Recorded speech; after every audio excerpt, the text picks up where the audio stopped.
natural beauty, the slower pace of life, and the self-reliant nature of the people have drawn me back to Newfoundland's west coast year after year.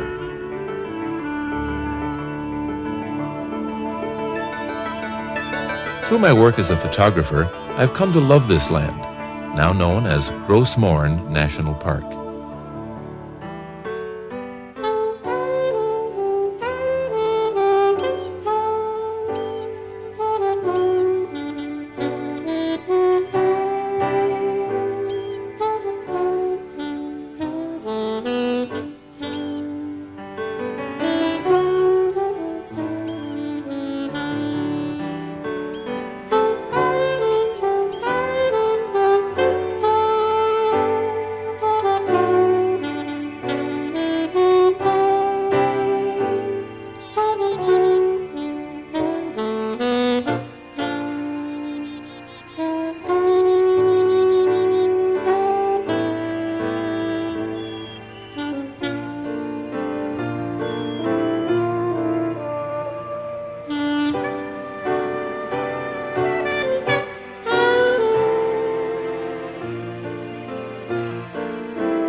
Gros Morne gained world recognition when the United Nations declared the park a World Heritage Site, primarily for its outstanding geology.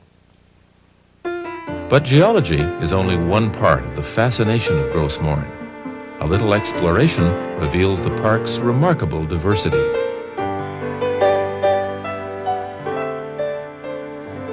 Bonne Bay, deep, sheltered waters, spectacular scenery, and food from the sea at the doorstep have long made the three arms of Bonne Bay home to a number of communities. Imagine early mornings on the arm before the wind comes in.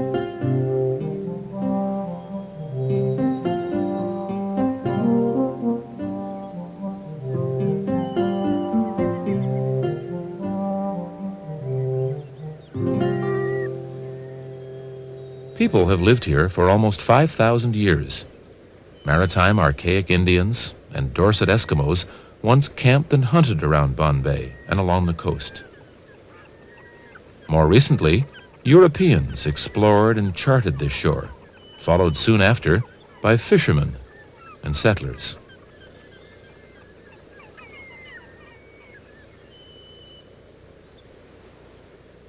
From Bonne Bay, the tablelands are a natural focal point, drawing you up the hills into Trout River Gulch.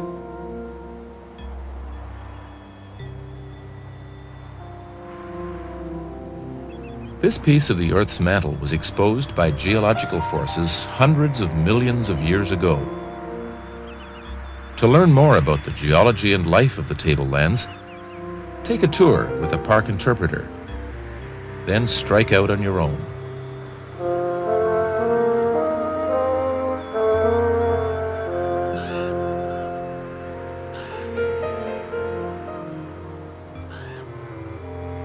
This area is known for strong winds and for weather that changes quickly. There's no shelter here, so be prepared. From the Trout River campground, you can imagine how glaciers gouged out this deep freshwater pond in their slow flow to the sea. A trip up the pond reveals even more of this area's distinctive geology. At the outlet of Trout River Pond is the community of Trout River. Isolated until recently, its people make their living from the sea.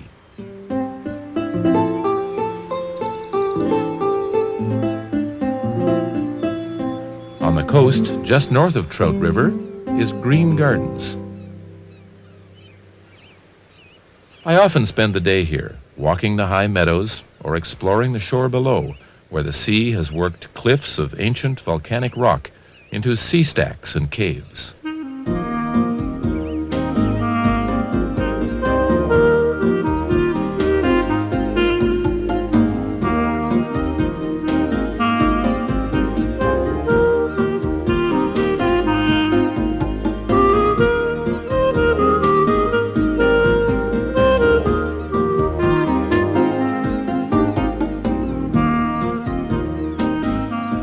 From Green Gardens, you can look across the entrance of Bon Bay to the lighthouse at Lobster Cove Head.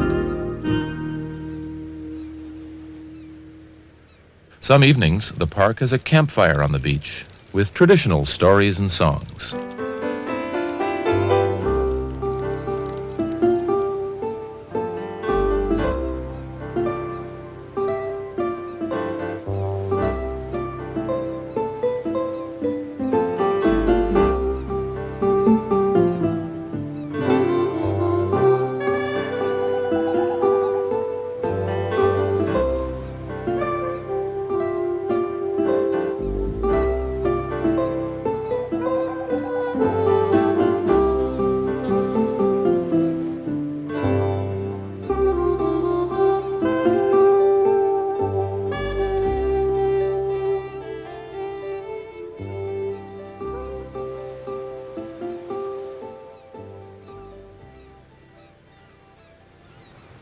People here can tell you about the big storms, high winds lashing the coast and the sea. A big storm can be devastating. Days like this are part of a fisherman's life.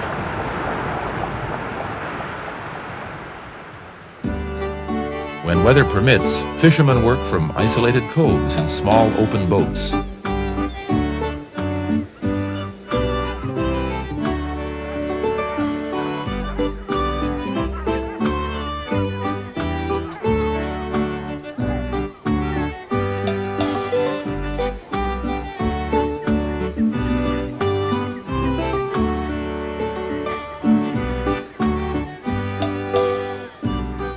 The coves are separated by headlands, some of them carpeted with inviting meadows. These lush fields may be a result of grazing. For years, people let sheep, cows, and horses wander freely and built fences around their houses to keep livestock out. Tuckamore crowns the headlands. Balsam fir and white spruce trees so dense you can almost walk over them. They were shaped by decades of pruning, by wind, salt spray, and ice. During storms, sheep often took shelter under the Tuckamore.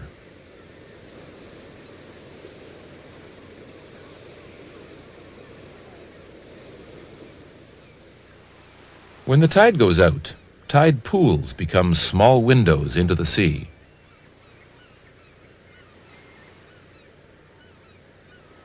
Coastal rocks are also windows into the distant past. Geologists have studied this coast for decades, trying to unravel the events that shaped eastern North America.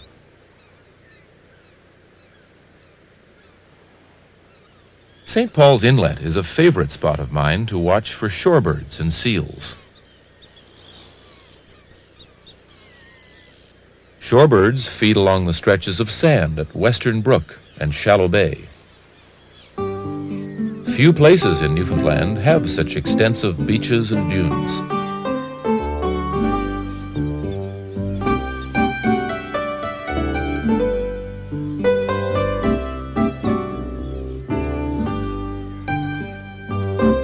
Inland from the coast lie the long-range mountains, but to reach them, you have to cross the extensive bogs of the coastal plain. These wetlands are home to insect-eating plants like the pitcher plant and an assortment of wild orchids.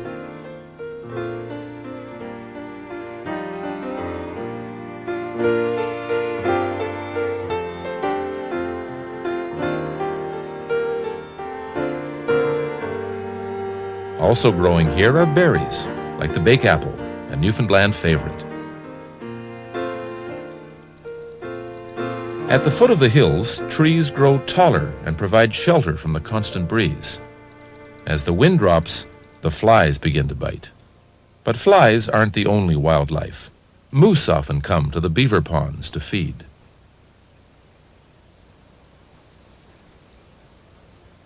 Animals are best watched from a distance. Even a little bear like this one can be dangerous.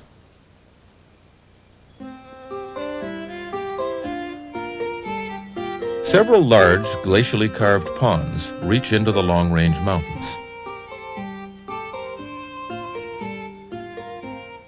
The best known is Western Brook Pond. A boat trip takes you into the heart of the mountains. Steep cliffs rise out of the deep, clean water. And in places, streams cascade off the cliffs right into the pond.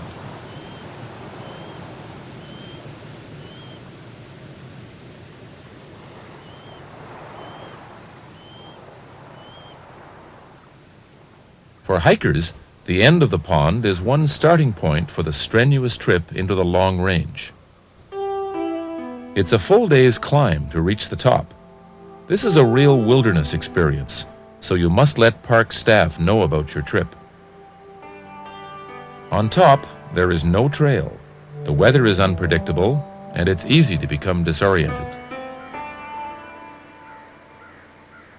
But for the prepared and experienced hiker, the rewards are worth the physical challenge.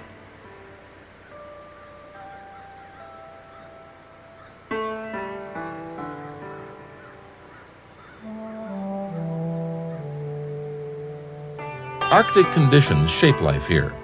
Dwarf plants fill sheltered hollows where soil collects.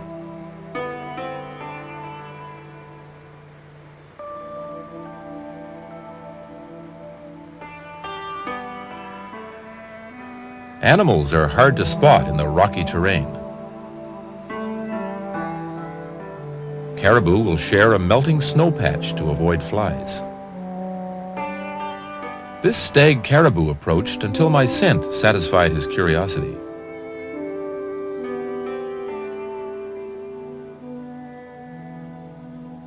Arctic hare are more solitary.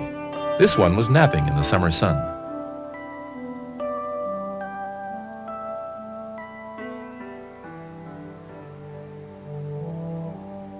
Rock ptarmigan are so well camouflaged that only their quiet call gives a clue to their whereabouts. Like caribou and Arctic hare, they turn white in the winter. On the long-range plateau, there is water everywhere. Countless waterfalls plunge into the ponds, rivers, and streams that flow to the sea.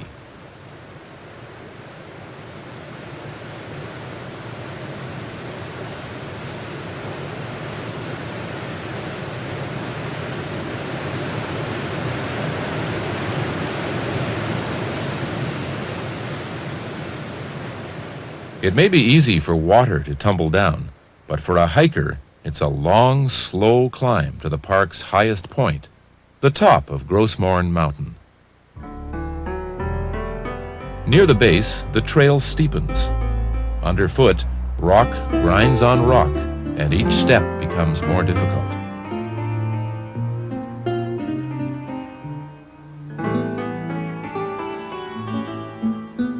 Up on top, the landscape resembles a piece of the Arctic.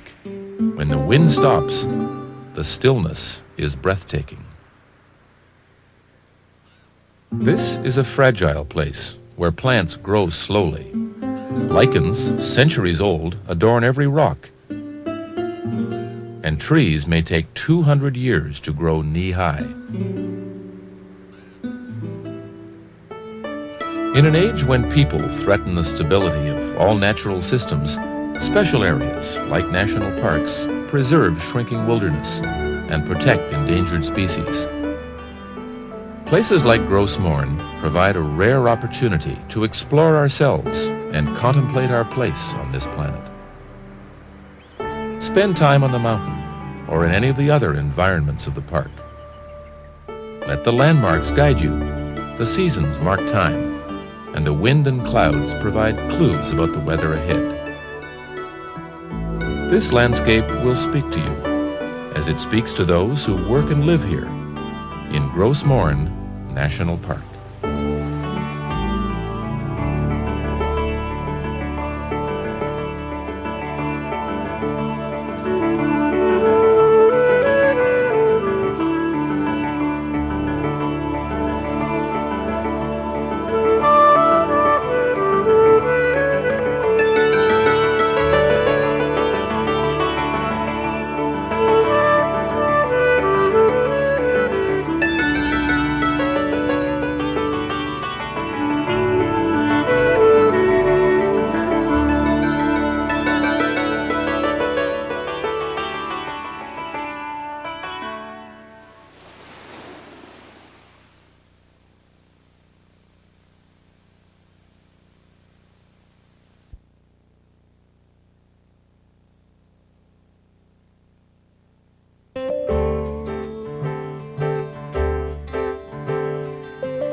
Looking at this splendid scenery, you probably haven't been thinking about geology, but the rocks that surround you are so significant that the United Nations has designated Gros Morne National Park as a UNESCO World Heritage Site. From exposed rocks, geologists have reconstructed Gros Morne's past. What they've found supports the theory of drifting continents, a theory that explains much about the Earth's history and accounts for many of its features, such as mountain ranges, earthquakes, volcanoes, and deep ocean trenches. Gros Morne's geological story is still being deciphered. This is what we know so far.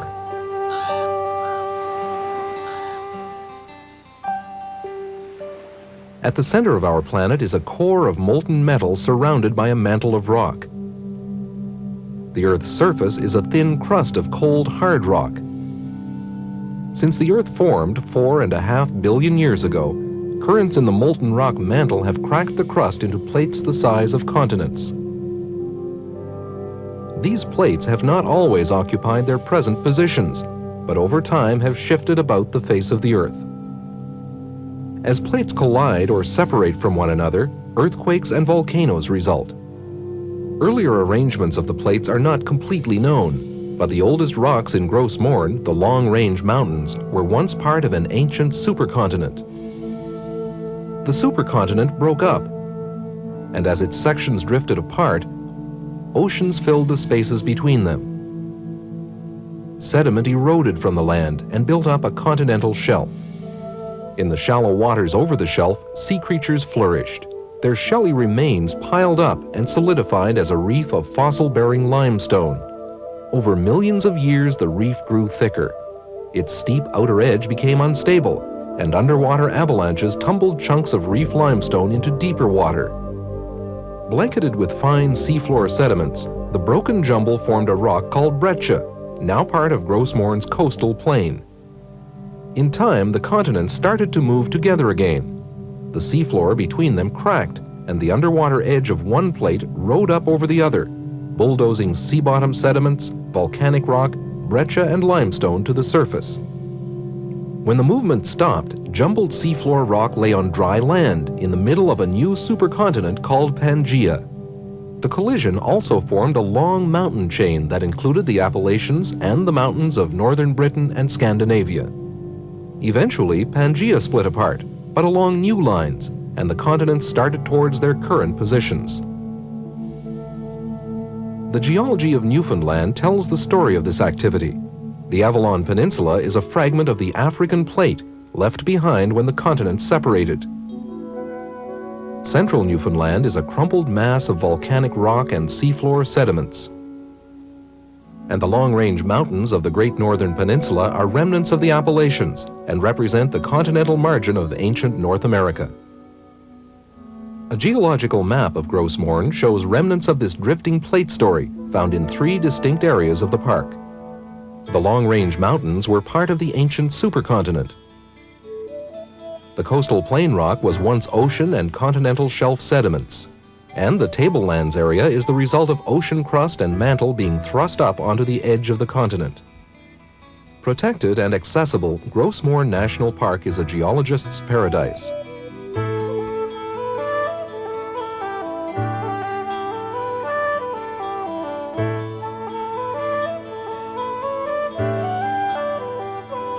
Gouged out of the long-range mountains by glaciers, Western Brook Pond is one of several landlocked fjords in the park. The cliffs that plunge into the deep, clear water are some of the oldest rock in North America.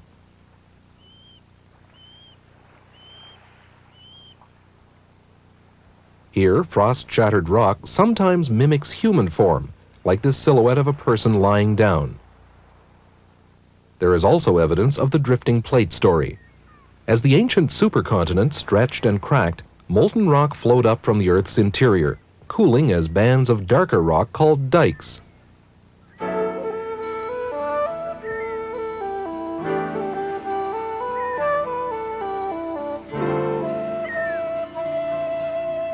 Overshadowed by the cliffs of Western Brook Pond, the coastal plain is often overlooked as an important geological feature. Below its flat surface lie rocks pushed into place by continental collision. Exposed on the edge of the coastal plain at Cow Head is a limestone breccia that has attracted international attention. Small fossils in these rocks provide a rare opportunity to compare shallow water and deep water life forms from the same period side by side. The light-colored blocks in this breccia are limestone that broke from the ancient reef and tumbled to the ocean bottom. Deep-water sediments that covered them have become dark gray shale. Farther south along the coast are rock formations of world significance.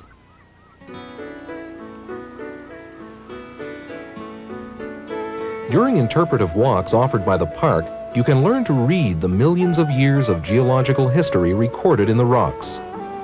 Textures catch the eye, rippled surfaces, coarse limestone breccia, and patterns created by thousands of thin rock layers. Originally, all these lay flat on an ocean bottom. They were later tilted and transported by the compressing forces of continents moving together. Geologists know that these rocks are from the Cambrian and Ordovician periods of the distant past, hundreds of millions of years before the dinosaurs. Rocks of this age are found throughout the world, but have not yet been strictly defined. The International Union of Geological Sciences is considering a site within Gros Morne as a worldwide benchmark to define the boundary between the Cambrian and Ordovician periods. Information of this kind contributes to our understanding of the Earth. Differences between fossils in western Newfoundland and those of the Avalon Peninsula suggested the existence of an ocean predating the Atlantic. If you should find a fossil during your travels in the park, look at it, but do not disturb it. Future scientific study depends on your cooperation. One of the most important chapters in the story of drifting plates was the creation of the tablelands in the southern portion of the park. Towering over Bonne Bay, the tablelands area represents the piled-up remains of a plate collision. The area looks like a desert, but this is not from lack of water. Snow patches often last late into July.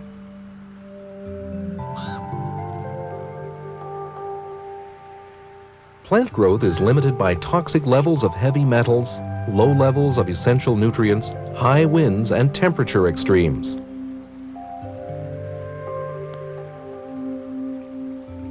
The rock here originated deep within the earth. Freshly broken rock faces are dark green. After years of exposure to air, they weather to a warm brown color.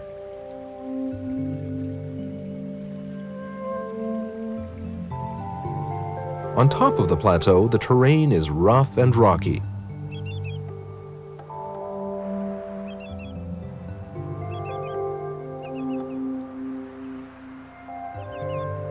Barely discernible from the air is the exposed boundary between mantle and crust rocks.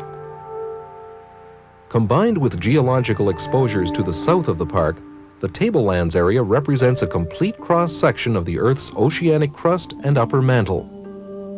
Because these rocks are normally far beneath the Earth's surface, they have attracted the attention of scientists from all over the world.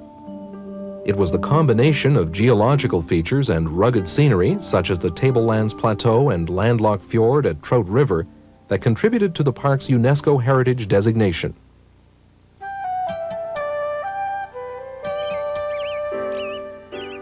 Nearby at Green Gardens, a trail winds over the hills to the sea and lush meadows. The area owes its fertility and its scenery to the underlying rocks, ancient volcanic lava.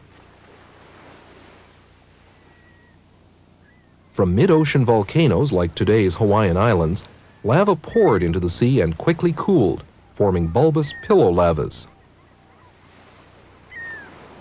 Pushed into place with the tablelands, these volcanic rocks are today being sculpted by the ocean into caves and sea stacks.